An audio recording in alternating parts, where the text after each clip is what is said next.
sérénité indispensable à toute œuvre de construction durable. C'est de tout cela que nous allons parler ce soir. Et je suis en compagnie de mon confrère Edmond Koulibaly de la télévision privée Impact TV. Bonsoir Edmond. Bonsoir Jean-Emmanuel Ouedraogo de la RTB. Bonsoir Monsieur le Premier ministre. Bonsoir. Et merci de nous recevoir pour ce temps d'entretien. Merci de vous prêter à cet exercice qui va s'arc-bouter autour des grands axes de la feuille de route que vous avez déclinée lors de votre déclaration de politique générale le 18 février dernier devant les députés. Une question simple pour commencer.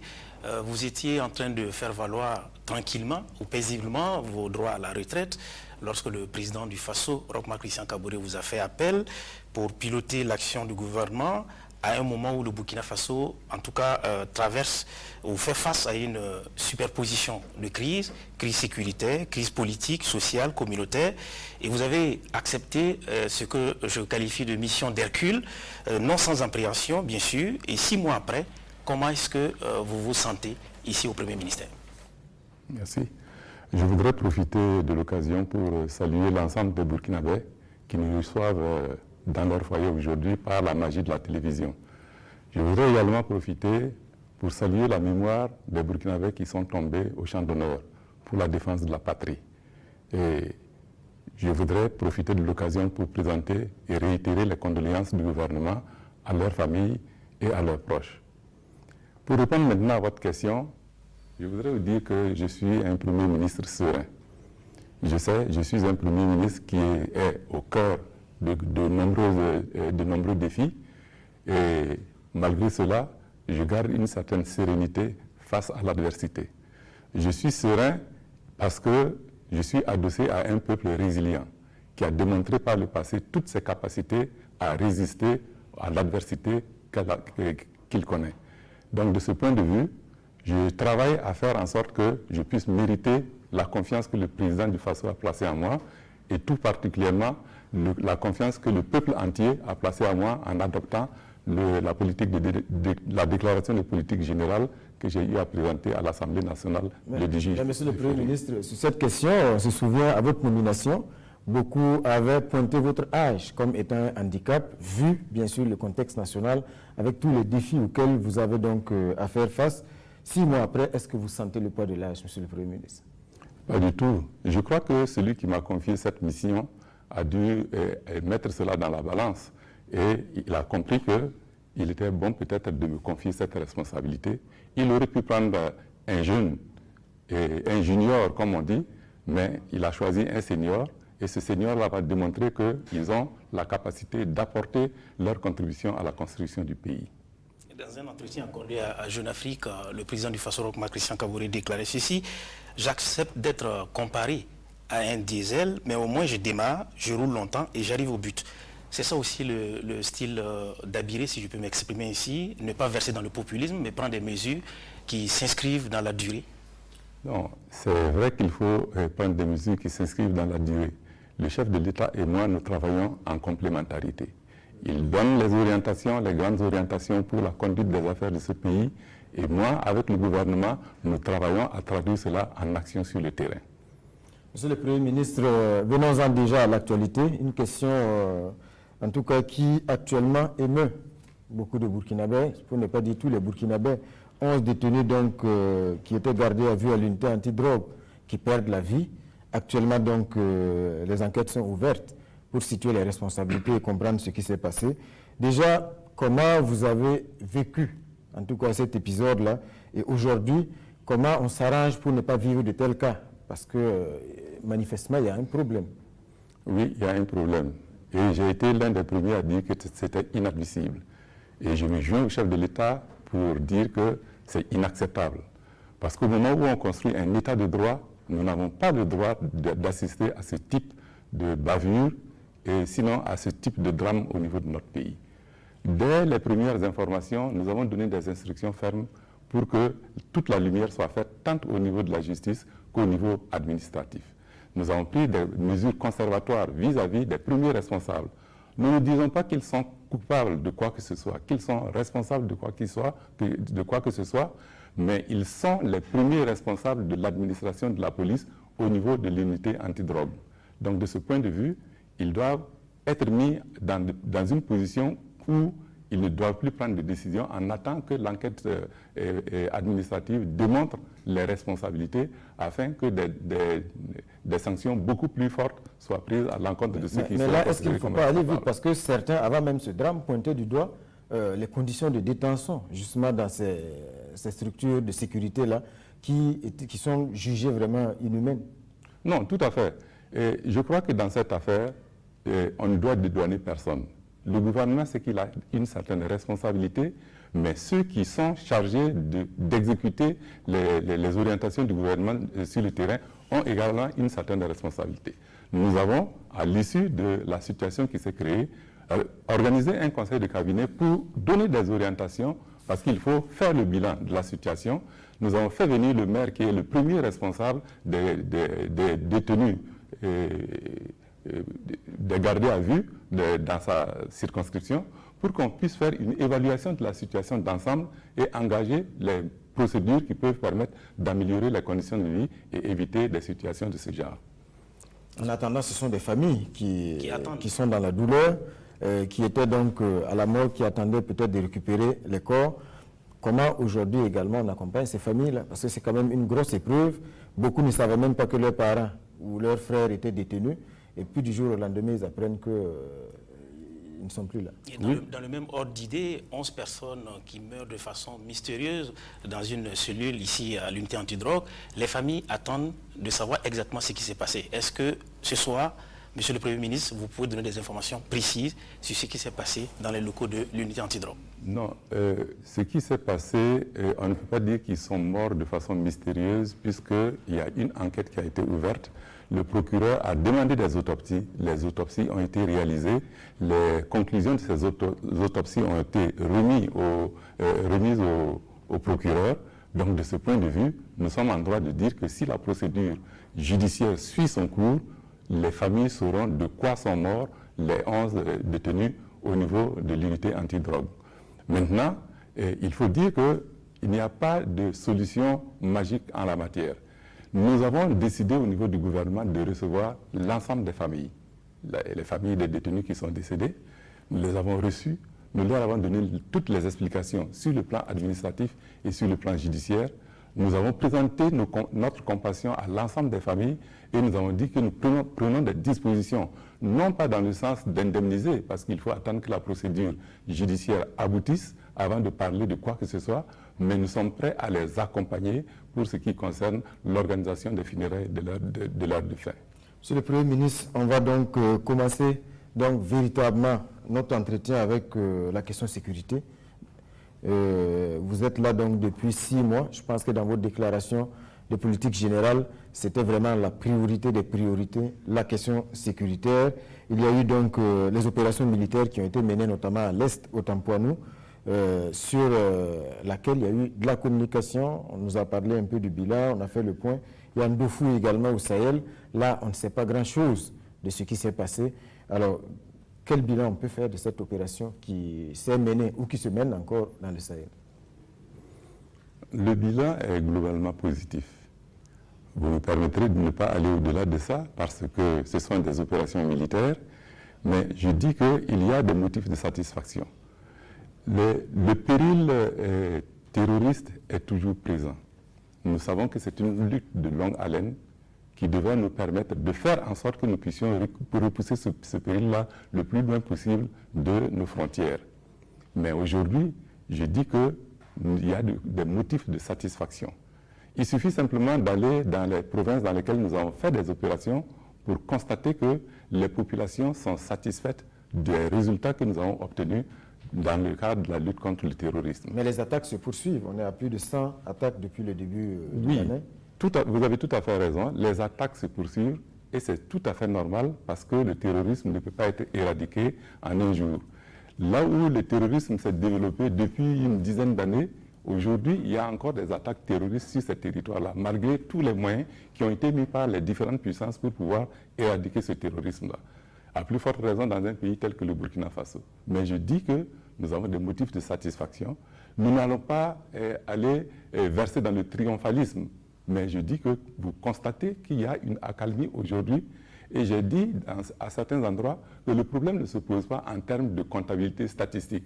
Il y a eu 12 attaques ici, 13 attaques l'an dernier, etc., etc. Le problème se pose en termes d'objectifs à atteindre. Et si vous regardez aujourd'hui, nous sommes satisfaits parce que les effets pervers des attaques aujourd'hui sont moins élevés que les attaques que l'on avait il y a 1 an ou 2 ans. Vous vous imaginez ce qui s'est passé au Capuccino, 33 morts. Vous vous imaginez ce qui s'est passé à Istanbul. C'est un peu pareil. Mais aujourd'hui, on constate que malgré la multiplicité des attaques, le nombre de morts commence à diminuer et à diminuer de façon drastique parce que nos forces de défense et de sécurité se sont adaptées au mode opératoire des terroristes. Justement, s'adapter, mais comment s'adapter? La question des équipements, par exemple, on sait qu'au début, beaucoup avaient pointé du doigt donc, ce problème-là, les moyens aériens qui manquent à nos forces militaires. Aujourd'hui, est-ce que véritablement nos forces de défense et de sécurité sont assez bien équipées pour faire face, parce que quand les terroristes sont mieux armés que les forces de défense et de sécurité, c'est un problème. Nous avons résolu ce problème. Je peux vous dire que nous avons résolu ce problème et aujourd'hui, nos forces de défense et de sécurité se sentent d'attaque pour pouvoir affronter les terroristes avec des moyens adaptés. Une question qui peut paraître banale, mais que les Burkinabés se posent aujourd'hui. Qui sont ceux qui nous attaquent et pourquoi? Pourquoi ces personnes-là s'attaquent au Burkina Faso? Qu'avons-nous fait? Les citoyens se posent cette question. En tant que Premier ministre aujourd'hui, est-ce que vous avez une réponse claire à donner à ce peuple? Oui. Qui c'est qui nous attaque? Ce sont des groupes terroristes qui opèrent dans le Sahel, dans l'ensemble du Sahel. Ce n'est pas un cas spécifique au niveau du Burkina Faso. C'est une situation que beaucoup d'autres pays connaissent et ces groupes qui nous attaquent aujourd'hui sont mobiles sur un espace déterminé. Et ils ont leur raison de nous attaquer parce qu'ils veulent certainement développer un dispositif qui leur permette de récupérer un territoire où ils vont pouvoir exister. Nous disons que aucun centimètre carré de notre territoire ne sera cédé à qui que ce soit. Et c'est pour cela que nous avons renforcé nos forces de défense et de sécurité au niveau de nos frontières. Nous avons des cantonnements qui nous permettent de faire face à la situation. Donc, de ce point de vue, nous savons qui c'est qui nous attaque, qu'est-ce qu'ils veulent, et nous disons que nous n'allons pas céder à leur chantage, entre guillemets. Parce que si nous voulions, depuis longtemps, on aurait pu déserter la zone en question et puis leur laisser le territoire. Au début, les attaques étaient revendiquées, mais depuis plusieurs mois, les attaques ne sont plus revendiquées. Ça fait partie de leur stratégie. Monsieur le Premier ministre, le G5 Sahel, beaucoup avaient fondé des espoirs sur, en tout cas, cette initiative des 5 pays de la bande sahélo-saharienne. Aujourd'hui, on a l'impression que les espoirs sont quelque peu douchés. Surtout quand on regarde, en tout cas quand on analyse la dernière sortie médiatique, pas la dernière, mais en tout cas en Afrique du Sud, le ministre de la Défense, qui avait mis en doute un peu l'engagement de la France, estimant qu'avec plus de 4000 hommes, des moyens technologiques et des moyens vraiment sophistiqués, si la France le voulait, on viendrait à bout du terrorisme. Aujourd'hui, est-ce que le G5 Sahel reste toujours une solution? Le G5 Sahel reste une solution parce que c'est la solidarité entre les pays qui sont concernés par le terrorisme dans la zone du Sahel. Le G5 Sahel est indispensable parce que ça permet de mutualiser les moyens pour pouvoir faire face à ce terrorisme-là. Et la sortie du ministre de la Défense dont vous parlez, je crois que si c'est une question d'hommes et de moyens, nous avons plus de 12 000 hommes qui sont cantonnés dans certains pays. La présence des casques bleus, plusieurs dizaines de milliers de casques bleus dans certaines zones, et pourtant le terrorisme continue de se développer dans ces zones-là. Nous avons une coopération efficace avec la France.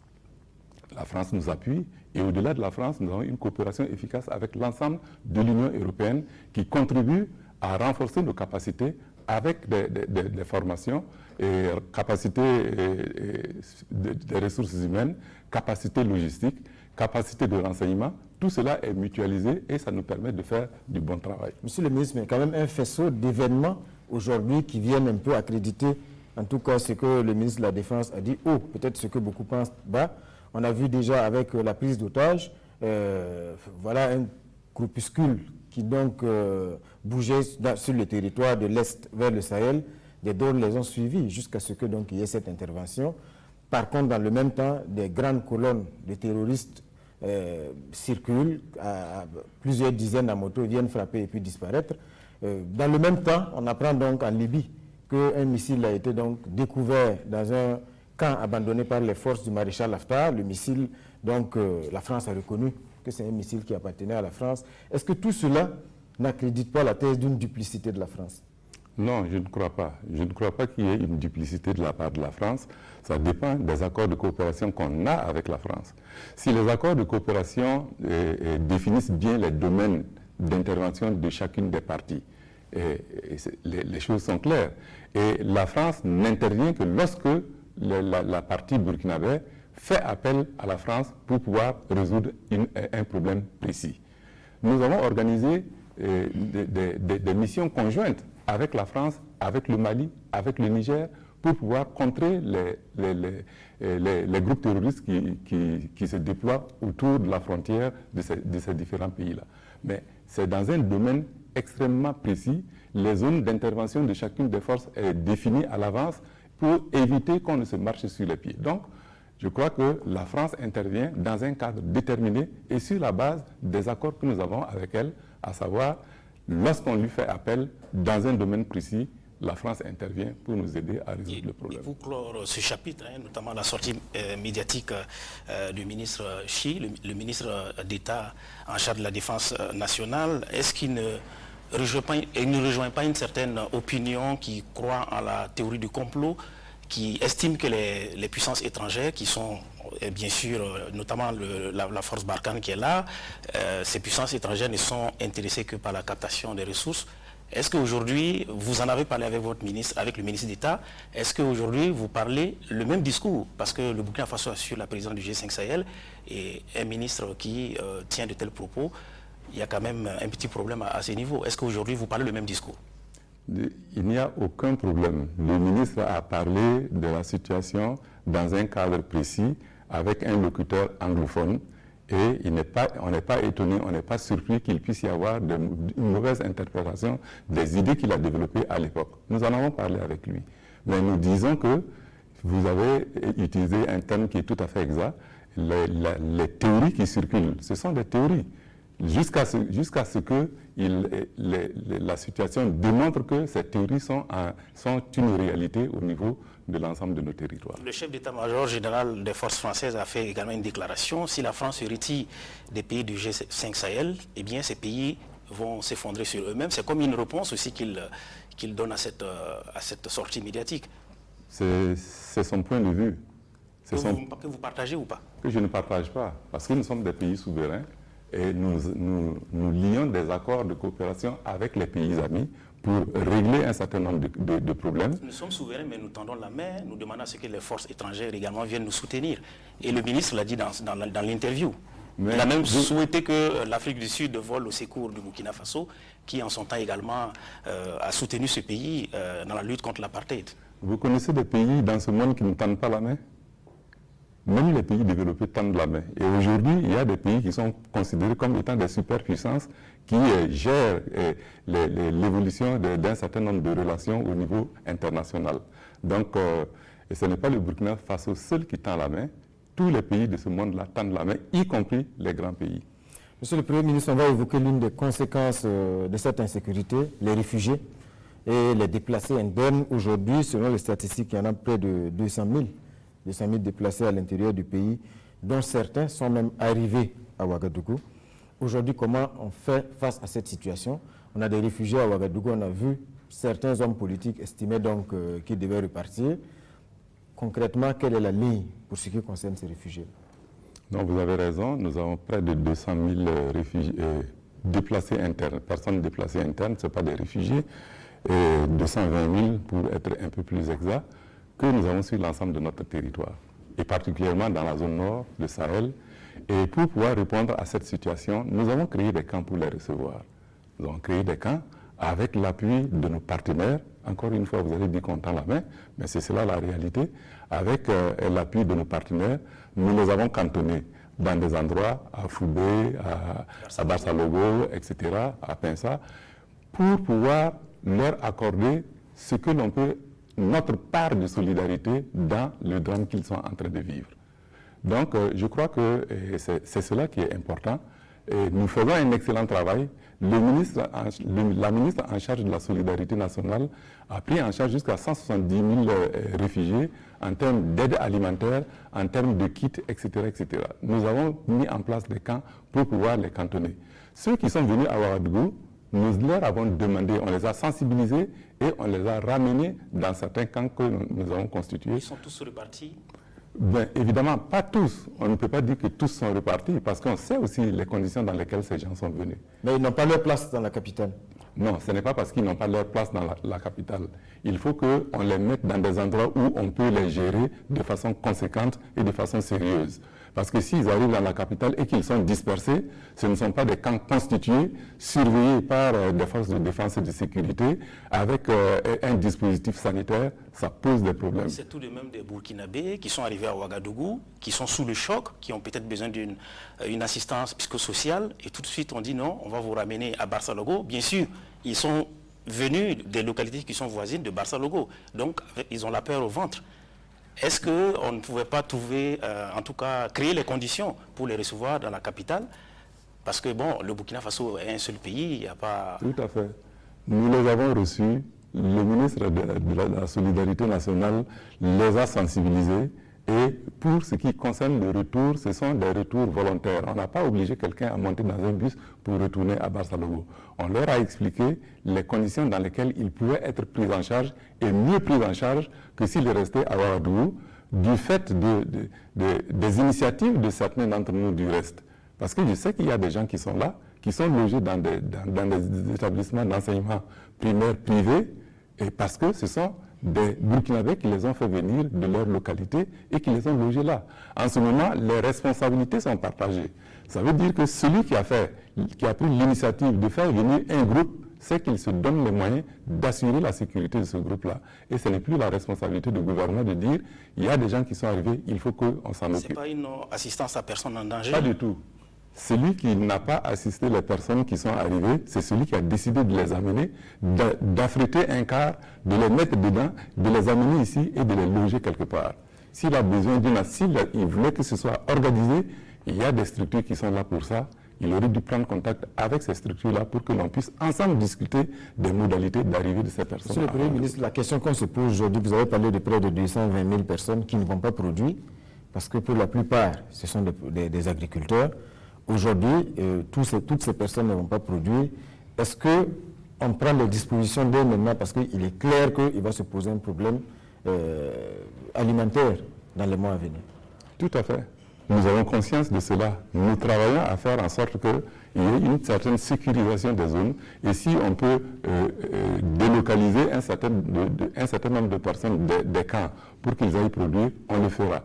Mais en tout état de cause, pour l'instant, les camps sont bien gérés. Dans les camps, on leur apporte de l'alimentation.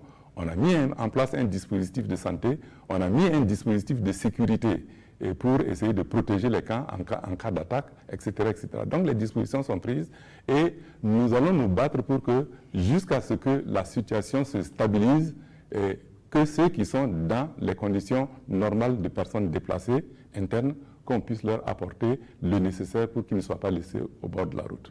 La crise sécuritaire a eu sans nul doute des impacts négatifs sur l'année scolaire dans plusieurs localités et le gouvernement a présenté deux scénarios. D'abord, une année blanche pour les zones où le cursus est compromis et puis des examens pour les élèves qui ont pu valider 3/4 de leur programme. Quelle est la situation exacte à l'heure actuelle? La situation exacte, c'est que le gouvernement a décidé de regrouper tous ceux qui ont réussi à faire le cursus jusqu'à un certain niveau, un certain nombre de mois, pour pouvoir leur apporter le complément de formation de manière à ce qu'ils puissent faire des examens spécifiques à un moment donné. Cette décision a été une décision gouvernementale prise au cours d'un conseil des ministres. Donc de ce point de vue, il faut continuer dans ce sens-là et faire en sorte que, au moins qu'à la rentrée prochaine, on puisse assurer une rentrée normale pour l'ensemble des enfants de ce pays. Les examens auront bel et bien lieu? Les examens auront bel et bien lieu et le ministre de l'Éducation nationale s'en occupe. Monsieur le Premier ministre, l'autre défi donc, à votre prise de fonction, c'est la cohésion sociale. Parce que donc aujourd'hui, on a des communautés burkinabées qui se regardent en chaîne de faïence, notamment donc dans le centre-nord et dans le Sahel. Aujourd'hui, on parle de cohésion nationale, on voit tous les messages qui circulent dans les médias et autres, mais est-ce que véritablement vous avez une stratégie aujourd'hui pour que ces peuples-là, pour que ces communautés-là fument le calumet de la paix? Oui, nous avons créé un ministère pour cela. Le ministère d'État, le ministre d'État chargé de la cohésion sociale, avec un ministre délégué. Le ministre délégué est en train d'élaborer un plan d'intervention pour permettre à l'État de déployer une stratégie pour créer les conditions de la cohésion nationale. Mais ce que je veux vous dire, c'est que la cohésion nationale ne peut pas être seulement l'affaire du gouvernement. C'est l'affaire de l'ensemble de la population, c'est l'affaire de l'ensemble du peuple burkinabé. C'est d'abord l'affaire du gouvernement. Pourquoi qui doit donner le ton, qui doit... Oui, nous sommes en train de travailler à cela. Nous donnons le temps chaque fois que nous avons besoin. Au niveau des autorités décentralisées et déconcentrées, que sont les gouverneurs, les hauts commissaires, nous travaillons à faire en sorte qu'ils prennent leurs responsabilités pour assurer les conditions d'interposition en cas d'apparition de signes précurseurs de conflits communautaires. Le problème qu'il y a également, c'est que beaucoup dénoncent, c'est ce climat d'impunité. On a eu Yirgou depuis le début de l'année. Jusqu'à présent, en tout cas selon les organisations de la société civile qui se sont saisies donc de cette question jusqu'à présent, il n'y a pas eu d'arrestation. Est-ce que vous ne pensez pas que c'est ce climat d'impunité-là qui entretient le sentiment d'abandon et puis bien sûr la volonté de se venger derrière? Le cas de Yirgou est un cas spécifique. C'est un cas spécifique parce qu'on sait qu'il y a eu une confrontation liée au fait que, dans un premier temps, il y a les attaques perpétrées contre le chef de village et sa famille. Ça a appelé une sorte de riposte. Et le gouvernement, à travers le ministère de la Justice, s'est saisi de cette affaire. Le procureur du TGI de Kaya a fait son travail. Donc, c'est au tribunal de communiquer sur cette question, de dire où est-ce qu'il en est, de manière à ce que la procédure puisse se poursuivre dans une certaine sérénité. Donc, de ce point de vue, je ne crois pas que le gouvernement ait failli. Parce que parfois, on veut... Mais jusque là, personne n'a été arrêté. Mais ce n'est pas au gouvernement de dire qu'il faut aller arrêter un tel ou un tel. C'est au tribunal de déterminer et de créer les conditions pour que les arrestations puissent être opérées. Selon nos informations, il y a eu une audition de 160 témoins.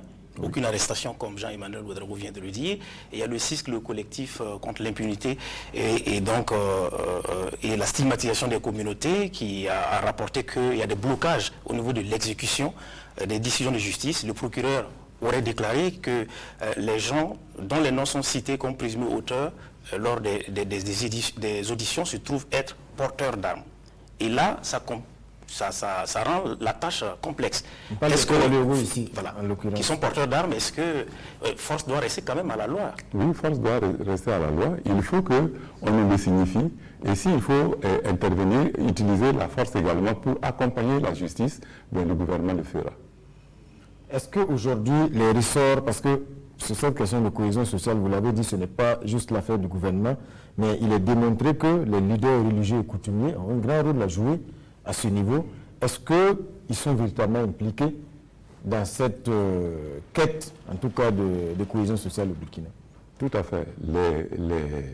Les leaders d'opinion, les traditionnels, les coutumiers sont impliqués dans la recherche de solutions au niveau de la cohésion sociale. Et les religieux également. Monsieur le Premier ministre, on va évoquer le dialogue politique qui a donc repris, disons, cette semaine, en début de semaine, après un premier rendez-vous manqué. Un dialogue politique qui est critiqué par certains, qui estiment aujourd'hui que les politiques à eux seuls ne peuvent pas régler le problème du Burkina. Aujourd'hui, qu'est-ce que vous attendez de ce dialogue politique-là? On en attend beaucoup.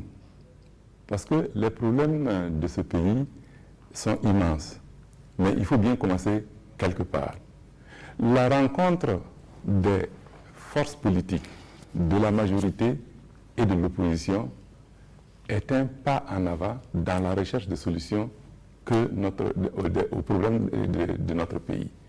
Si les politiques qui animent la vie politique de notre pays ne peuvent pas s'asseoir autour d'une table pour se parler sur les questions essentielles et déterminer la conduite à tenir par rapport au questionnement de ce pays, je ne sais pas qui c'est qui va le faire. Est-ce que le timing ne pose pas problème? Parce qu'aujourd'hui, quand on regarde, tous les états-majors politiques sont lancés dans le sprint pour 2020, pour les élections. Quand on remarque un peu, sur le terrain, ce sont des rencontres politiques. Est-ce que déjà, ce timing-là n'est pas de nature? Parce qu'aujourd'hui, on est dans la politique véritablement pure et dure. Est-ce que ça ne va pas compromettre, en tout cas, la recherche d'une solution concertée au niveau des politiques? Monsieur Jean-Emmanuel, pourquoi anticipez-vous sur les conclusions de la rencontre du dialogue politique? Ce sont des questionnements, on se pose des questions. Ils sont en train de se réunir. Ils ont fini leur rencontre aujourd'hui. La clôture va avoir lieu demain. Ils livreront les conclusions de leurs travaux demain. Pourquoi voulez-vous anticiper sur ces résultats? Moi, je crois que c'est important de noter que les partis politiques aujourd'hui ont fait preuve d'une grandeur d'esprit. Parce que dans certains pays, les partis politiques de l'opposition et de la majorité ne peuvent pas s'asseoir autour d'une table pareille. Mais je les félicite pour la décision que chacune des parties a eu à prendre pour pouvoir permettre au dialogue politique de se tenir. Ils ont parlé de pas mal de sujets, des élections, la manière dont les élections vont se passer. Ils ont parlé de la participation des Burkinabés de l'étranger aux prochaines élections. Ils ont parlé de la nouvelle constitution éventuellement qu'il faut adopter. Donc, c'est une série de questions. Ils ont même parlé du problème de la réconciliation nationale. Comment faire? Moi, je n'anticipe pas, je n'ai pas participé à leurs travaux, mais je sais que demain, quand ils vont livrer les conclusions de leurs travaux au chef de l'État, la période pré-campagne ou pas pré-campagne, en tout cas, ce qui est important, c'est que quelque chose de positif sorte de cette rencontre-là. Parlons justement de cette question de réconciliation nationale. On a l'impression que c'est l'opposition, en tout cas, qui en parle beaucoup, plus que le pouvoir en place, alors que tout le monde a besoin de réconciliation en ce moment. Oui, tout le monde a besoin de réconciliation nationale. Mais vous et moi qui sommes assis ici, si vous posez la question, comment voyez-vous la réconciliation nationale? Je suis sûr que votre point de vue ne serait pas le même que celui de Jean-Emmanuel. Je suis convaincu de cela et ce ne sera pas le point de vue que moi j'ai. Et votre point de vue en tant que chef de gouvernement par rapport à la réconciliation, qu'on permette aux exilés politiques de rentrer pour qu'ensemble on puisse s'asseoir autour d'une table, c'est voilà. Ça, c'est un point de vue. Il y en a qui disent... Que vous partagez? Mais je ne partage pas ça parce que ce n'est pas la solution miracle à la réconciliation. Donc le gouvernement n'est pas prêt actuellement à ce que Blaise Compaoré revienne au Bercail. Mais je suis désolé. Et il n'y a pas eu une décision administrative ou politique qui ait demandé à ce qu'on exfiltre le président Blaise Compaoré. Mais on est dans ce pays, on sait qu'il y a eu une insurrection populaire. Attendez, oui. je termine. Oui. Mieux, il y a eu des gens qui ont quitté ce pays et qui sont revenus sans qu'on leur demande. Ils sont revenus, est-ce qu'on les a poursuivis, on les a embastillés? Je ne crois pas. C'est tout de même un ancien chef d'État. Est-ce que le gouvernement donne aujourd'hui des garanties pour sa sécurité? Si toutefois il revenait dans son pays. Non, s'il décide de revenir, les conditions seront discutées avec le chef de l'État. Ce n'est pas le gouvernement qui va décider de lui dire il faut rentrer, on te donne telle garantie, telle garantie. Est-ce qu'il vous a dit qu'il a l'intention de rentrer? Mais les militants du CDP... C'est proche autour de lui quand même, voilà. Dit, notamment Juliette Bonkongo et autres qui ont estimé que le président du Faso aujourd'hui souhaite revenir. Ah, bon, alors donc c'est une information que vous me donnez, je vais me référer. Monsieur le Premier ministre, on va parler à présent donc des questions de gouvernance, notamment donc le Front social, avec, je l'ai dit, les grèves à répétition depuis donc avant votre prise de fonction et qui n'ont pas véritablement connu d'accalmie malgré votre appel à la trêve sociale. Il y a aujourd'hui beaucoup de secteurs, la santé, la gestion des ressources humaines, les médias publics, la liste est longue. On a l'impression aujourd'hui que l'administration publique est à l'arrêt. Aujourd'hui, comment on sort de cette situation? Quand on prend par exemple le cas de la santé, ça fait de longues semaines que la grève est là. On a l'impression que le bout du tunnel n'est pas pour demain. Non, on sort de ce long tunnel par le dialogue. Et je suis quelqu'un de convaincu, parce que sans dialogue, il n'y a pas de solution. J'ai dit aux travailleurs que leurs revendications sont légitimes. Elles sont légitimes parce qu'elles elle repose sur des engagements qui ont été pris par les différents gouvernements antérieurs et des textes de loi qui ont été votés par notre Parlement. Mais la mise en œuvre de ces textes de loi qui ont été votés et des engagements qui ont été pris n'ont pas suivi dans les délais requis. Mais c'est la responsabilité du gouvernement qui est le chef de l'administration du pays. Parce que si, dès les décisions prises par l'Assemblée nationale concernant un certain nombre de lois, si les engagements qui ont été pris par le gouvernement à un moment donné dans différents protocoles, on avait passé à l'implémentation immédiate, aujourd'hui, moi, Premier ministre, je ne serais pas en train de gérer des crises. Mais seulement, l'administration a mis du temps avant de répondre. Et aujourd'hui, les revendications sont légitimes. Mais est-ce que vous n'êtes pas dos au mur aujourd'hui? Non, moi je ne suis pas dos au mur. Je dis aux travailleurs, asseyons-nous autour d'une table et réglons les problèmes en fonction des capacités de l'État. Je vais vous prendre un exemple. Au niveau de la santé, il y a la fonction publique hospitalière qui a été posée comme problème. Nous sommes dessus, nous avons fait des réunions, nous avons adopté les textes, nous sommes en train de faire la reconstitution des 15 000 et quelques travailleurs qui sont concernés par l'agence de santé publique. Mais ça demande du temps. On n'appuie pas sur un bouton pour reconstituer la carrière de 15 000 personnes. Il faut prendre chaque dossier cas par cas et on leur a montré la procédure dans laquelle nous sommes.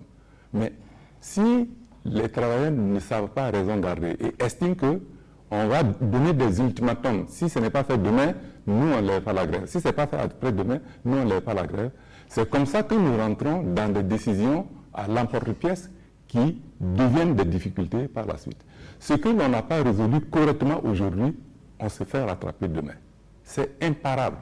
Donc, j'ai demandé aux membres du gouvernement de travailler à leur rythme pour pouvoir faire du travail qui soit propre, parce que je ne souhaiterais pas que mon gouvernement soit responsable d'autres crises. Est-ce que c'est le cas également pour les médias publics? C'est le cas pour les médias publics. Lorsqu'on a décidé de transformer les deux grands organes en sociétés d'État, Sidoya et la RTB. Sidoya et la RTB. Nous avons fait faire une évaluation, un audit. Les deux audits qui ont été faits sont là et indiquent que la transformation en société d'État va entraîner des licenciements de travailleurs dans les deux structures. Mais quand on a présenté ça, j'ai dit non, on ne peut pas aujourd'hui, sous prétexte de créer une société d'État, licencier les Burkinabés qui travaillent dans nos structures.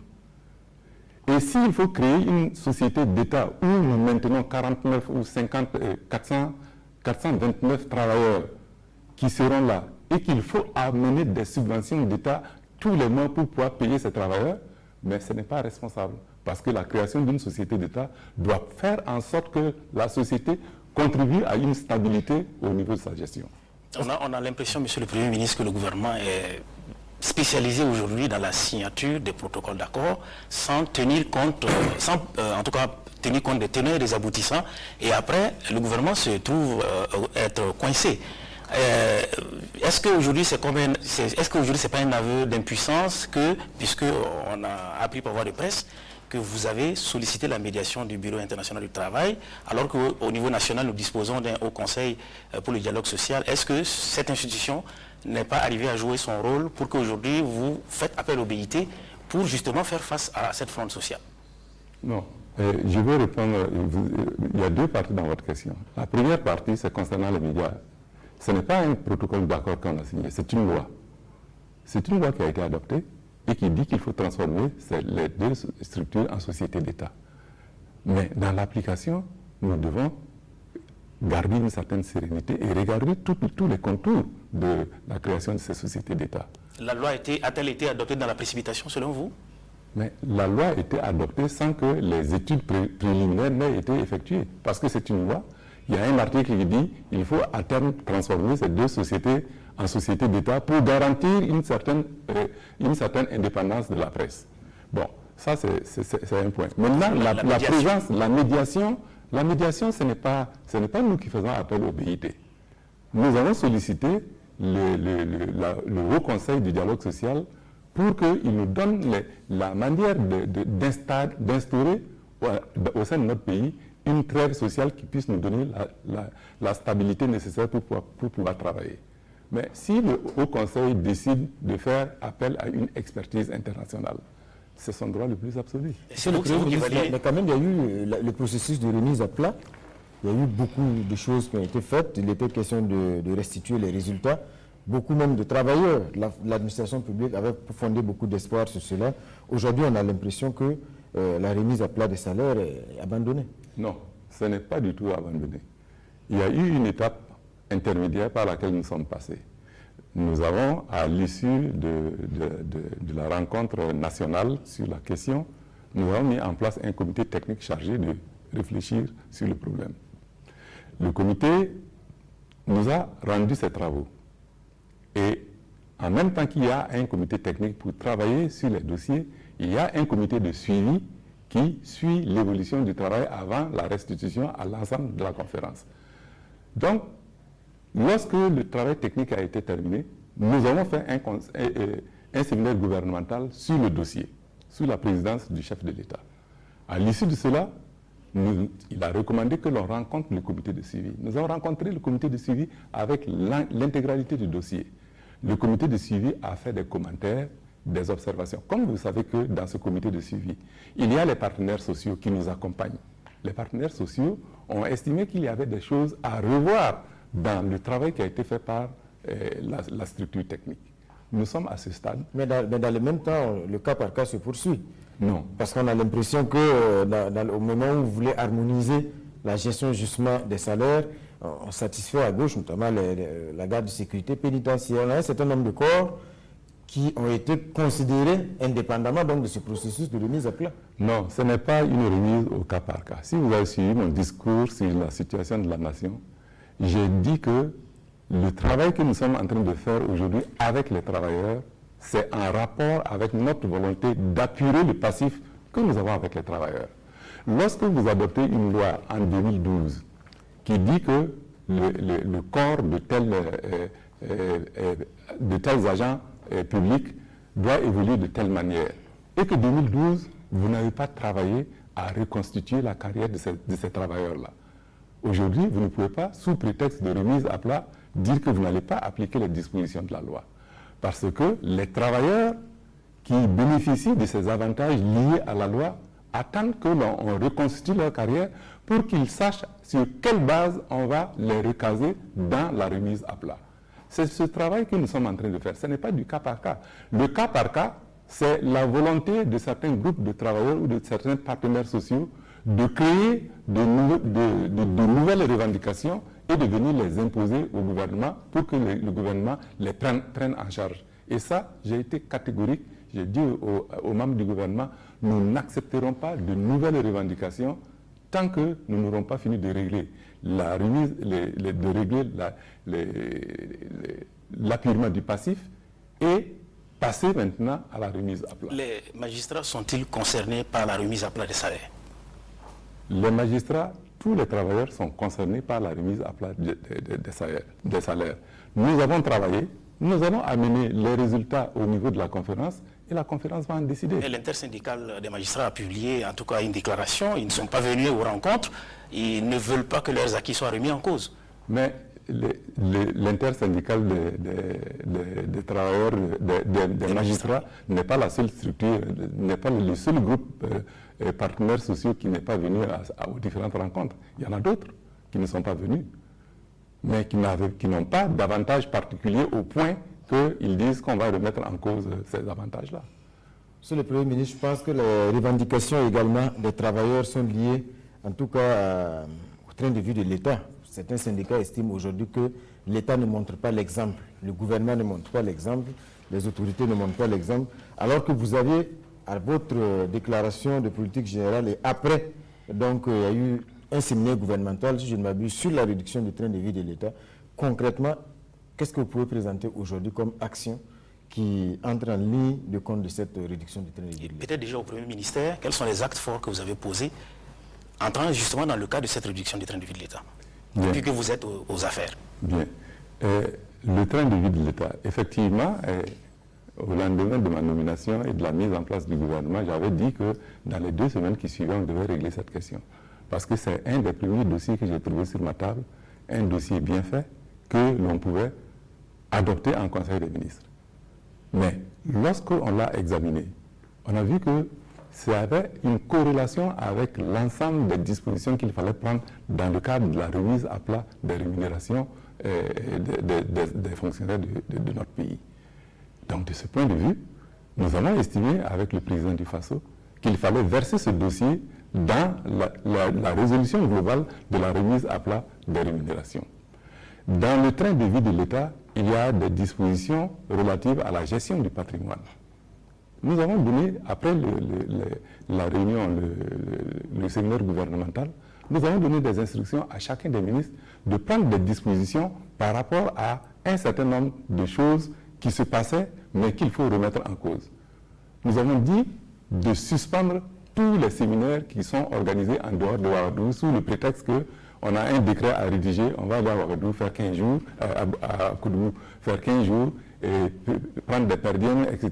Mais ça se poursuit, monsieur le Premier ministre. Mais des instructions ont été données. Maintenant, l'application de ces instructions, il faut qu'il y ait un suivi au niveau des ministres. Et lorsque nous avons rediscuté de cette question en Conseil des ministres, nous avons rappelé à chaque ministre que c'est à lui de prendre les dispositions à l'interne. Il y a des ministres qui ont donné des exemples concrets des mesures qu'ils ont eu à prendre pour réduire le train de vie. Au Premier ministère, nous avons... Est-ce que vous avez abandonné certains avantages depuis que vous êtes arrivé? Des avantages, quel type? Est-ce que vous avez renoncé à certains avantages pour donner l'exemple? En tant que Premier ministre? En tant que chef du gouvernement? En tant que chef du gouvernement, ma rémunération est celle qui a été prévue dans le décret de 2018 qui réglemente les rémunérations des membres du gouvernement. Je n'ai pas de contrat avec le gouvernement. Je suis sur le... Si vous voulez, je peux même vous donner ma rémunération. Mais on n'est pas là pour ça. Je pense que au niveau du chef du gouvernement, nous avons tout simplement dit on va attendre l'adoption de notre organigramme parce qu'il faut que l'on réduise au niveau des structures qui constituent les services du gouvernement, il faut que l'on réduise les effectifs pour pouvoir rentrer dans une enveloppe qui permette d'être raisonnablement tenu au niveau de la soutenabilité du budget. Il y a aussi la lutte contre la corruption. Oui, à ce niveau, quand même, il y a quelques affaires qui défraient la chronique et qui viennent apporter du grain à moudre à ceux qui estiment aujourd'hui que les anciennes pratiques ont toujours cours. On a par exemple l'affaire du charbon fin, aujourd'hui qui... J'attendais que vous en arriviez là. La lutte contre la corruption, vous savez que nous avons confié ça à une structure autonome, indépendante, qui est l'autorité de contrôle et de la lutte contre la corruption, l'ASE. Et l'ASE a le droit d'ester en justice. Les dossiers ne passent pas par le Premier ministère pour aller en justice. Les dossiers qui viennent au Premier ministère, ce sont les audits qui sont réalisés dans les départements ministériels dans le sens d'améliorer le fonctionnement des départements ministériels. Lorsque nous recevons ces dossiers, nous faisons une synthèse des recommandations, nous envoyons ces recommandations au ministre de tutelle en lui donnant instruction de faire exécuter les différentes recommandations de l'ASE. Donc de ce point de vue, je pense que nous travaillons bien. L'ASE a une difficulté qui m'a été présentée lors d'une audience que je leur ai accordée. C'est celle de pouvoir disposer de ressources humaines qui aient la capacité de formater les dossiers pour que ce soit acceptable au niveau de la justice. Nous avons promis de leur donner les moyens pour qu'ils puissent résoudre ce boulot d'étranglement qu'ils ont à leur niveau. Pour ce qui concerne le charbon fin, bon, on a avancé des chiffres, etc., etc. C'est une pratique... 332 milliards de francs CFA. 332 milliards, je ne sais pas si l'exploitation de l'ensemble de la mine peut permettre d'avoir ça. Mais ce qui est important, c'est le principe. Lorsque le problème s'est posé, c'est la lutte contre la fraude. La justice s'en est saisie, a fait son expertise. La société a contesté son expertise, a fait sa propre expertise. Nous avons dit, pour résoudre la question, il faut que les deux parties se mettent autour d'une table, parce que ce n'est pas l'affaire du gouvernement.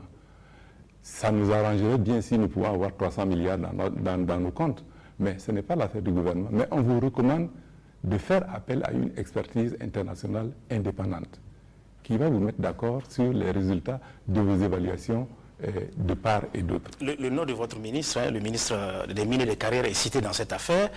Pour ce cas-ci, il n'y a pas eu de mesures conservatoires, comme on l'a constaté cette semaine avec le directeur de la police judiciaire qui a été relevé de ses fonctions. Finalement, le Burkinabé se pose des questions. Est-ce que ce n'est pas du 2 poids 2 mesures? Mais à partir du moment où son nom est cité, bien sûr qu'il bénéficie de la présomption d'innocence, mais rien n'a été fait. Mais qui a cité son nom dans cette affaire? L'affaire, le lièvre a été levé par un... C'est la presse? La presse qui a levé le lièvre. C'est la presse qui a avancé son nom? Si c'est la presse qui a dit qu'il est impliqué dans cette affaire, moi ça ne me suffit pas pour dire qu'il faut prendre des mesures. L'affaire a été révélée par la presse. Oui, mais voilà. S'il y a une structure... Et aujourd'hui, ça crée la polémique. S'il y a une institution de l'État qui arrive à cette conclusion et qu'on a les éléments, on prendra les mesures qui s'imposent. Monsieur le Premier ministre, on va parler du code pénal, en tout cas la modification du code pénal qui suscite beaucoup de remous, notamment donc dans le milieu de la presse. Beaucoup estiment aujourd'hui que c'est une remise en cause des acquis en termes de liberté de presse, sous prétexte donc de la lutte contre l'insécurité et donc de ne pas démoraliser les troupes. Aujourd'hui, il faut une autorisation quand il y a par exemple une attaque pour pouvoir véritablement faire son travail de journaliste. Est-ce que ce n'est pas un grand recul aujourd'hui, alors que le Burkina est le bon élève en termes de respect des libertés d'expression? Quand ça vous arrange, vous pensez que le Burkina est un bon élève. Mais quand ça ne vous arrange pas, c'est le mauvais élève. Le code pénal, dans tous les pays du monde, il y a une réglementation concernant un certain nombre de choses. Nous nous battons pour la liberté de la presse. Et c'est ce qui nous veut justement d'être placés parmi les meilleurs en matière de défense de la liberté de la presse. Mais nous sommes dans un pays où il faut quand même tenir compte d'un certain nombre de réalités. Autant vous êtes d'accord pour dire que nous sommes sur les autoroutes de l'information, chacun peut circuler comme il veut, etc., etc. Mais autant il faut que vous acceptiez qu'on mette un code de la route sur les autoroutes de l'information. On ne peut pas laisser chacun dire ce qu'il veut, comme il veut, quand il veut, etc. Il y avait déjà des codes. Le code de l'information, il y avait déjà le code pénal. Il y a un certain nombre de dispositions qui encadrent quand même le travail des journalistes. Oui, qui encadrent le travail des journalistes, mais est-ce que ça a pris en compte les aspects des nouvelles technologies de l'information et de la communication, les Facebook et autres là? Vous avez inclus ça dans le code? Nous sommes en train de vouloir redresser une situation. Lorsque on vous donne des libertés, il faut savoir en user. Mais nous disons que à partir du moment, nous n'avons pas dit que les gens n'ont pas le droit de communiquer sur Facebook, sur Instagram, etc. Nous avons dit par rapport à des informations précises, dans un domaine précis, il y a la nécessité de réglementer la circulation de l'information et des photos concernant ces domaines-là. Mais souvent, ce n'est pas les journalistes, parce qu'on a des photos qui circulent souvent concernant les attaques. Il est clair que ces photos-là viennent peut-être même des militaires sur le terrain. Oui, mais on n'a pas dit que c'est les journalistes que l'on attaque. On a dit ceux qui font des posts sur ce type de questions-là sont passibles d'un certain nombre de pénalités, c'est tout. Et je prends l'exemple de Jean-Emmanuel Ouedraogo, qui est le rédacteur en chef de la RTB. Et il couvre, au moins il y a eu un attentat en plein cœur de Ouagadougou, il fait couvrir cet événement et il faut faire visionner les images avant de les diffuser à l'antenne, alors que les citoyens, les téléspectateurs ont le droit de savoir, ont le droit à l'information. Il y a le droit à l'information quand même qui est consacré par les textes. Ça mettra certainement du temps. Et puis la personne il n'est pas journaliste, la personne qui doit visualiser les images dira peut-être sur la base de ses humeurs, ça passe, ça ne passe pas. C'est quand même surréaliste. Ce n'est pas surréaliste du tout. De toutes les façons, le Conseil constitutionnel s'est saisi de l'affaire. On va attendre qu'il délibère là-dessus. Monsieur le Premier ministre, on va évoquer l'économie avant donc de conclure ce grand oral avec la difficulté des industries aujourd'hui. Quand on écoute d'une manière générale les opérateurs économiques, mais également les commerçants, chacun pointe en tout cas un climat assez morose des affaires aujourd'hui. Et l'exemple bien sûr patent, ce sont les industries qui aujourd'hui, on a l'impression, sont dans le creux de la vague. La plupart des fleurons de l'industrie burkinabé, on peut les citer, vous prenez la SAP Olympique, vous prenez Sofapil, vous prenez les huileries dans l'ouest du Burkina, on a beaucoup de sociétés comme ça aujourd'hui qui sont en tout cas dans des difficultés. Qu'est-ce qui est fait aujourd'hui par votre gouvernement pour ramener un minimum de sérénité dans ce domaine et un minimum de prospérité pour ces entreprises? Non, la situation de l'économie de manière générale est liée à la situation d'insécurité que nous connaissons et qui crée une certaine morosité de façon globale. Mais ce que je veux dire, c'est qu'il n'est pas juste de penser que notre économie est en train de dépérir. Les investissements continuent de rentrer, mais j'en viendrai après au secteur privé. Les investissements continuent de se réaliser. Les emplois se créent toujours. Donc, ça veut dire que, contrairement à ce que les gens pensent, notre économie se porte bien. Maintenant, au niveau du secteur privé, les problèmes du secteur privé, nous savons que c'est le secteur privé qui doit être le moteur de l'économie nationale. Nous avons commencé à réorganiser l'ensemble du secteur privé par un certain nombre de dispositions réglementaires. Les sociétés dont vous avez parlé souffrent d'une certaine fraude. Nous avons mis en place un dispositif qui consiste à dire les importateurs, ceux qui vont chercher leurs produits à l'extérieur du pays, je ne citerai pas ces pays-là, pour les amener faire concurrence aux produits nationaux, nous avons pris des dispositions pour ça. Il faut que vous présentiez une autorisation d'importation qui vous permette de le faire. Et on ne délivre ces autorisations que lorsque on vous a assigné à prendre une certaine quantité de la production nationale avant que vous n'importiez le complément. Ça, ce sont des mesures pratiques qui sont aujourd'hui mises en œuvre au niveau du ministère du Commerce. Nous sommes en train de réformer l'ensemble du dispositif pour inciter les sociétés. On a revu le code des investissements. Et dans le cadre du Doing Business, nous sommes en train de revoir un certain nombre de mesures qui peuvent faciliter la création d'emplois et faciliter également l'exercice de la profession d'industriel ou de commerçant. Donc ce sont des choses sur lesquelles nous sommes en train de travailler, qui vont avoir leurs effets. Nous avons un plan d'industrialisation accéléré que nous sommes en train de mettre en route dans le domaine du coton, dans le domaine des huileries, comme vous l'avez dit, mais nous sommes en train également d'assainir le marché au niveau des huileries. Parce qu'il y a beaucoup d'huileries clandestines qui ont été créées et qui, aujourd'hui, font une concurrence déloyale aux unités qui sont légalement installées. Donc, de ce point de vue, je suis convaincu que nous sommes dans la bonne direction. Et du reste, ça fait partie des grands engagements du chef de l'État qui, à travers le PNDS, veut que la relance de l'économie repose principalement sur la création des entreprises, les petites et moyennes entreprises, et nous allons avancer dans cette direction. Vous dites bien que notre économie se porte bien. Vous vous adossez certainement aux grands agrégats économiques qui révèlent des résultats encourageants en 2018, le taux de croissance qui tourne autour de 6,6%. Le taux de l'inflation qui est quand même maîtrisé 2%, mais pour le citoyen lambda qui nous suit en ce moment, qui n'arrive pas à joindre les deux bouts, comme dirait l'autre, les chiffres, on ne les mange pas. Quel est le message d'espoir que vous avez pour ce peuple-là qui fonde l'espoir, bien sûr, d'un lendemain meilleur? Non, vous avez cité un certain nombre de chiffres, mais j'ajouterai à cela la confiance internationale dont bénéficie notre pays. Parce qu'aujourd'hui, les aides budgétaires qui nous arrivent de tous les partenaires au développement économique et social, ce sont des aides budgétaires qui s'appuient sur la confiance qu'ils font à l'État, sur la confiance qu'inspire l'économie burkinabé. Nous avons fini la revue avec le Fonds monétaire il y a quelques semaines.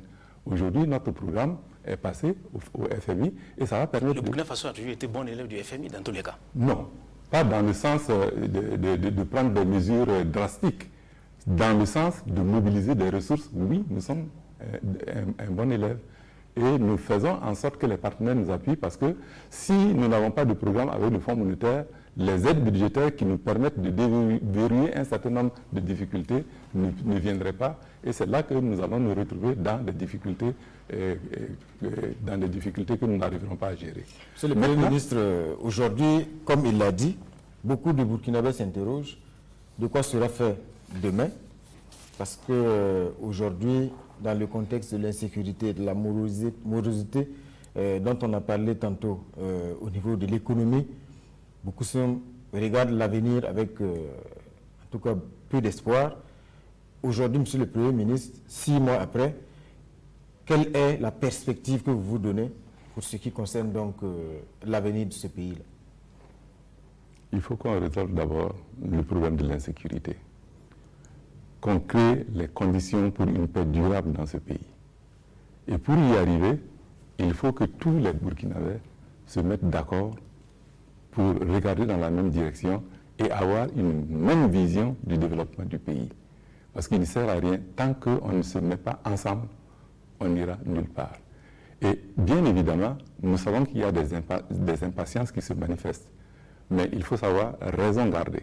De mon point de vue, nous devons pouvoir créer un climat de sérénité qui permette au gouvernement de travailler dans de bonnes conditions. Et c'est à cela que nous travaillons aujourd'hui. Lorsque je vous parle d'apurer le passif, on travaille à faire en sorte qu'il y ait un climat de sérénité avec nos partenaires sociaux pour que nous puissions avancer.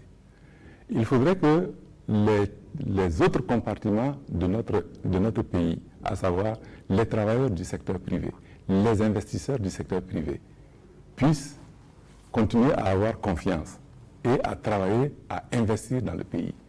Nous voyons que des investisseurs internationaux viennent pour investir dans les mines, pour investir dans les routes, pour investir dans l'énergie, et les conditions sont remplies pour que dans tous ces compartiments, nous puissions réussir notre processus de développement.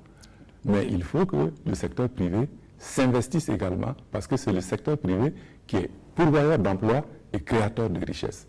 Et nous faisons en sorte que le secteur informel qui est en forum à l'heure actuelle puisse évoluer vers la création de petites et moyennes entreprises. Les moyens seront mis pour qu'il en soit ainsi. Nous sommes en train de travailler à faire en sorte que des start-up émergent. Nous avons lancé les incubateurs la dernière fois. Nous voulons que les jeunes qui ont du talent et de la connaissance puissent effectivement créer leur propre entreprise, se faire employeurs et qu'ils emploient d'autres jeunes qui vont travailler avec eux. 2019 est l'année du centenaire de la création de la Haute-Volta, actuelle Burkina Faso. Alors, il est impératif aujourd'hui, et tous les acteurs sont d'accord avec ce que je dis, de se réinventer pour trouver un nouveau destin. Est-ce qu'aujourd'hui, lorsque vous regardez l'avenir de ce pays, comment est-ce que vous le voyez? Comment est-ce que vous voyez le Burkina de l'année prochaine, dans 2 ans, dans 5 ans? Ça, c'est une bonne question. Le Burkina, dans 2 ans, c'est une année électorale. C'est une année électorale 2020. C'est une année butoir qui va nous permettre de déterminer la manière dont nous allons construire ce pays sur les 5 années à venir. Ceux qui viendront et qui auront la responsabilité de conduire les destinées, je crois qu'il n'y a qu'une seule voie, c'est de dire... Ceux qui viendront, donc vous présumez qu'il y a une nouvelle équipe qui viendra aux affaires. Vous avez dit ceux qui viendront. Ceux qui viendront, le président Roch-Marc Christian Kaboré, s'il revient en 2020, ce sera un nouveau président qui amorce un mandat de 5 ans pour continuer à construire ce pays. Et sa vision, elle a été déclinée dans le PNDS et dans son programme qui lui a valu l'aval de l'ensemble des populations de ce pays. Un Burkina sans attaque terroriste, c'est envisageable à court terme? Non, je ne crois pas. Ce serait faux de vous dire que sans attaque terroriste, ce n'est pas vrai. Nous aurons encore à subir des attaques terroristes, mais nous travaillerons à faire en sorte que ces attaques soient amoindries et que l'essentiel de notre territoire soit sécurisé et que nous créions les conditions pour pouvoir continuer de travailler malgré ces attaques terroristes. Monsieur le Premier ministre, cet entretien était prévu pour 1 heure. Le temps donc qui nous était imparti est arrivé à son terme. Il ne reste plus qu'à vous dire merci pour votre disponibilité pour cet exercice. Voilà, mesdames et messieurs, c'est fini pour ce grand entretien avec le Premier ministre Christophe-Marie-Joseph Dabiré. Un entretien que j'ai eu du plaisir à conduire avec mon confrère Edmond Koulibaly, la télévision privée Impact TV. Merci de l'avoir suivi et à très bientôt pour d'autres grands rendez-vous.